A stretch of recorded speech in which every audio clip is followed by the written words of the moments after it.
Yo, I'm back. Today, I really felt inspired to talk a little bit about YouTube and why I'm choosing to put some energy into YouTube right now.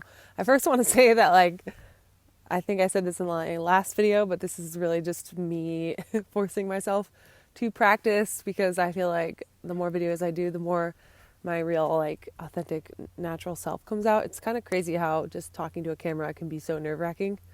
I don't know why, but I guess in the back of my mind, it's like always thinking about who's going to see this and what they're going to think. And wow, this is a practice. This is a practice of releasing fear of judgment for sure. But really, I'm just going to be practicing talking. And so, what I need is material, ideas. I don't feel like I have a shortage of that because I'm just always kind of tinkering with some idea. But something that was just fresh in my mind right now, and so I just decided to come on here is to talk about why I feel called to spend more time making content for YouTube. If you happen to follow me elsewhere, I feel like the platform that I probably use the most and spend the most time on and have the most followers on and just connect with people the most on is Instagram. I love making stories. I remember when they first came out with stories, I was sort of into using Snapchat. I feel like they were sort of copying Snapchat, but I really got into it because I just love the casual aspect of it and how it's gone in 24 hours. Something about that just felt like it just opened up this whole world of like sharing my mundane everyday existence. And anyway, now I've like had several phone upgrades since then, and I just have a little side passion of photography. So I just love most of my stories on Instagram are like beautiful nature, like, hikes I go on or swimming or sunsets. If you follow me, you know what I'm talking about. It's like kind of like nature TV. And I love sharing that. And I hope that the impact of that is inspiring and relaxing for people. But what I also find about Instagram and stories in general is, at least for me, I feel like it really negatively impacts my attention span. Speaking of attention span, I am feeling a little distracted by my earrings right now, so I'm gonna take them out. They keep like banging against my headphones, and I don't want them to be making like a loud noise. I don't love using these headphones. And I'm also using my webcam on my computer, so it's not the best camera, but I find that like in terms of ease of this actually happening, this is where I'm going to start until I have a better setup. Anyway, talking about attention span, as I just got derailed right there by the sound of my earrings clinking. What was I even talking about? Oh yes, Instagram. So I would say like on a scale of short attention span, Instagram is like almost the worst, and I would almost say that TikTok is the worst. Like I feel like I do use TikTok and I'm almost scared of it. Like I don't use it nearly as much as Instagram, but I can tell that if I started getting used to using it, that it's even more addicting. Like it just feels like so fast. The pace of it is so fast.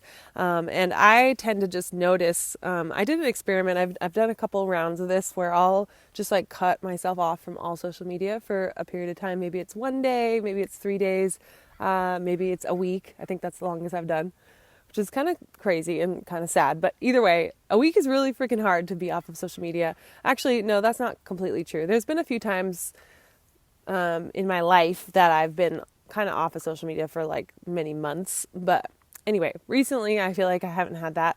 And so the most I've done recently is like 3 days. And so when I do that, I definitely notice a huge improvement in my mental health. And what I mean by that is I feel less anxious. I feel more focused. I feel like I'm less distracted, and I can like complete sentences and complete projects. I just feel like the pace of my mind, I can meditate so much easier. I just notice a night and day difference when I take space from social media and my phone in general, but really it's social media. So at one point I was really curious to experiment with myself, and I was just like, I would just write extensive notes of how I felt. Like I feel like when I wake up first thing in the morning, especially if I didn't stay up late scrolling, I feel this like amazing sense of peace in the morning where everything just feels slow, and I can like be really present, and I can feel my body, and I can like, my thoughts are slower, and I can just like take them all in and take in, if I go outside, I can take in the clouds and just stare at the sky. And things are more interesting and I feel less bored, But the moment I get on my phone, I can't really go back to that mode. It's like I switch into a different timeline where everything's moving really fast. So I've been experimenting where I'll spend the morning feeling this really peaceful, calm, slow feeling, and I'll journal about it, how it feels. And then let's say I'll do one day where I only use Instagram.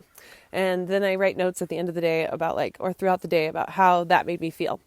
And then maybe I'll do another day where I'll start in the morning, I'll write notes about how I feel, and then I'll use Facebook that day and no other social media. So I'll do Facebook, and then I'll do the same thing. I'll do it with TikTok, I'll do it with YouTube. I think those are the main 4 that I tend to use. I have other ones, I don't know if this counts, but I do Marco Polo a lot, but I kind of just want to give that a free pass, because to me, Marco Polo is not about scrolling through a feed. It's really connecting, and I feel like I have such deep connective conversations on Marco Polo, so I'm going to leave that one be. But if I were to look at the 4, I guess the 5th one would be podcasts, which is not a stimulation of the eyes, but more of a stimulation of the ears. And I would say actually podcasts probably is the least distracting, and maybe TikTok is the most. So if I were to put them in order of let me frame it a different way. If I were to put them in order of the ones that make my brain speed up the most, and make me the least focused outside of that, it would be TikTok would be the most, then Instagram, then Facebook, then YouTube, then podcasts. I don't know if that makes sense. But there's other factors. So and something I noticed when I was doing this experiment where I would journal before and after using one of the social medias, I noticed that with Facebook, and I actually did this experiment during COVID, so maybe this is colored by that, but with Facebook, I would, hands down, I would leave Facebook feeling the most existential dread and the most just depressed about humanity, versus Instagram. Even though I felt a little scattered, Instagram made me feel hopeful, and I got to see beautiful things. Again, this all really depends on how you curate your feed, of course, but I'm mostly just talking about the way mine has just been naturally set up. For whatever reason, my Facebook feels more depressing, my Instagram feels more uplifting, and my TikTok, it's almost like it flipped the scale. The TikTok feels the most kind of enjoyable. I laugh the most, and it's the most lighthearted feeling of those. But I still feel in terms of focus and that peaceful, calm, slow energy, I definitely think TikTok and Instagram kind of mess me up. So in thinking about where I want to create content and where I want to be spending my time, I feel I really landed on YouTube and maybe podcasts. I might even just repurpose my YouTube videos as podcasts, because that kind of works. And some people find me through my podcast, some people find me through my YouTube, and either one works. I find that I tend to really like seeing someone's face, and I get feeling really connected to the YouTube channels that I watch. And I just always feel a sense of calm and peace after I watch most of the channels, and I've really curated the subscriptions I have, but I try to subscribe to channels that feel really connective and really calming and interesting, and they're talking about things that really fascinate me, a lot of spiritual channels and nature channels and cottage channels, those kinds. So I really love that YouTube kind of has this way of encouraging creators to create something peaceful, something that'll really improve someone's life. I also love to learn things. I will literally look on YouTube to how to install my headlight on my car or something, right? And I've learned a ton of stuff on YouTube too. So there's a lot of educational channels. I love all the food videos and the food channels. But for me, the ones that really inspire me the most are the ones like this, that it's just someone talking to me about their life or their philosophies or their spirituality or whatever. So that's kind of what I landed on. I like to think of content as something you would make for yourself. So I'm really making this for myself. I think that if you are willing to sit through one of these longer videos, the last video I made was on a life update, and it was almost 30 minutes. So for those of you who want to sit down and actually just listen and have that kind of slower pace, I think it could be more beneficial to do that than to watch something that's go, go, go, go, go. And I think about even with television, I guess I didn't talk about that, but if you were to look at all the social media and you want to include Netflix or a television thing, it depends on the show, right? I can watch Avatar: The Last Airbender and it'll help me fall asleep, because honestly it's so relaxing and just so beautifully done. I just love that show. But if I watch something that's like a thriller or edgy, and this is totally just me, it could be different for you, but I feel like it totally makes me stay up at night and it gives me anxiety in my body. So just checking in with your body. And that, I guess that brings me to the real answer. I can say all the words that I want, but when you think about each platform or each activity that is maybe just related to a screen. So we have TikTok, we have Instagram, we have YouTube, we have Facebook, we have podcasts, and then I just brought up the last one, which is sort of TV or Netflix or whatever you want to call that. Which ones of those make you feel good in your body, and what is your goal? Like for me, I tend to have a lot of anxiety, and I think anxiety gives me undesirable tension in my body. I feel it as like a tightness in my chest maybe, or a pressure in my head. And so my ideal is to feel like the energy in my body is flowing in a slow, smooth way, and that I feel grounded and rooted. And I think, honestly, probably none of these things will help. Like, if you really want to do that, you can meditate. But if I were to choose one of these platforms, I feel like some of the YouTube channels that I choose, and again, some of the shows that I might watch, like Avatar, really do help me relax. Really, that's it.